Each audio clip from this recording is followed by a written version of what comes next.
Kalau mau jujur, ada satu kalimat yang makin sering kita dengar, no viral, no justice. Kalimat ini tidak lahir dari ruang akademik, ia lahir dari pengalaman, dari rasa capek, dari orang-orang yang merasa keadilan baru bergerak setelah kasusnya ramai di media sosial.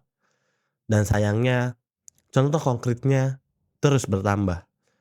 Gua Ahmad, dan ini dikasih paham.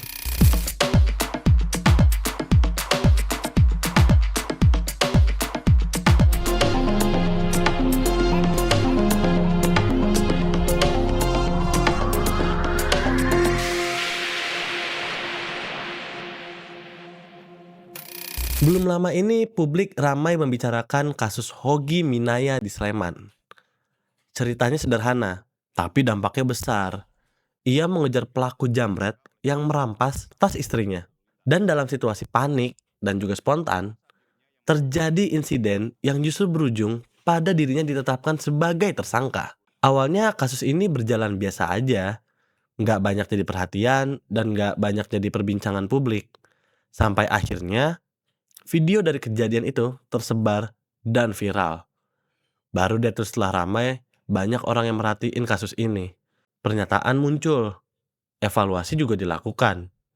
Dan disitulah publik kembali mengucapkan kalimat yang sama. Kalau nggak viral, kira-kira nih kasus bakal diperhatiin nggak ya? Kasus ini tuh penting, bukan cuma karena siapa orangnya, tapi karena polanya tuh terasa familiar. Dan dari sudut pandang HAM, fenomena seperti ini tuh menyentuh prinsip yang sangat mendasar. Kesetaraan di hadapan hukum. Hukum seharusnya bekerja sama cepatnya untuk semua orang. Entah kasusnya viral atau tidak. Entah pelakunya dikenal atau tidak. Ketika viralitas mempengaruhi kecepatan respon, keadilan terasa seperti punya dua jalur. Ada jalur biasa, dan juga ada jalur cepat bagi yang ramai dibicarakan. Lalu ada soal akses terhadap keadilan. Tidak semua orang bisa membuat kasusnya viral. Tidak semua punya video. Tidak semua juga paham algoritma. Dan tidak semua berani membuka masalah pribadinya ke ruang publik. Bayangkan kalau mereka yang tinggal di daerah terpencil. Atau korban yang justru ingin diam karena trauma.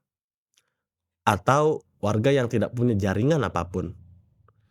Kalau keadilan baru bergerak setelah ramai, mereka-mereka inilah yang paling rentan tertinggal.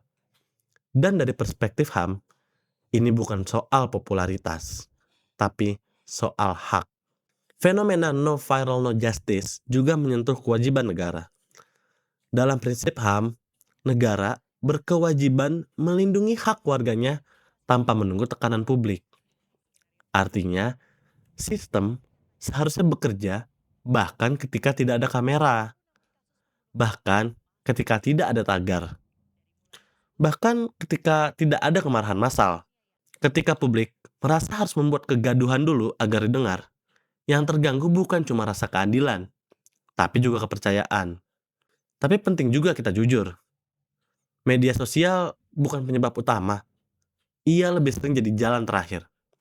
Orang memilih viral karena jalur formalnya tuh terasa terlalu lambat, terlalu berbelit, atau terlalu jauh dari realitas mereka. Dan dalam konteks ini, viralitas adalah gejala, bukan akar masalah. Nah, kritik konstruktifnya itu ada di sini. Masalahnya bukan pada warga yang bersuara di media sosial. Masalahnya ada pada sistem yang belum cukup responsif tanpa sorotan. Kalau mekanisme pengaduan berjalan cepat, transparan, dan adil, viralitas tuh nggak bakalan jadi syarat. Ya mungkin tetap ada, tapi nggak lagi menentukan. Di sisi lain, kita juga perlu waspada. Karena keadilan yang digerakkan oleh algoritma punya risiko yang besar. Algoritma tidak mengenal konteks, tidak mengenal asas praduga tak bersalah.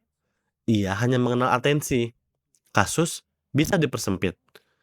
Narasi juga bisa dipelintir. Orang bisa dihakimi sebelum proses hukum benar-benar berjalan. Dan ini juga bertentangan dengan HAM. Jadi tantangannya ada di dua arah. bagaimana memastikan negara dan aparat tetap bekerja adil dan cepat tanpa harus menunggu viral. Dan juga bagaimana kita bisa memastikan ruang digital tidak berubah menjadi pengadilan massa. Ini bukan soal memilih salah satu, ini soal membenahi sistem dan mendewasakan ruang publik secara bersamaan. Pada akhirnya, no viral no justice adalah alarm. Alarm bahwa ada jarak antara sistem dan rasa keadilan warga. Kalau alarm ini terus berbunyi, yang perlu dibenahi bukan volumenya, tapi sistem yang membuat orang merasa harus berteriak dulu agar didengar. Karena keadilan seharusnya tidak bergantung pada algoritma. Ia seharusnya hadir sebagai hak, bukan sebagai hasil dari keramaian. Gua Ahmad, sampai jumpa di video selanjutnya. Jangan lupa like, subscribe, dan bagikan video ini kalau menurut lo penting.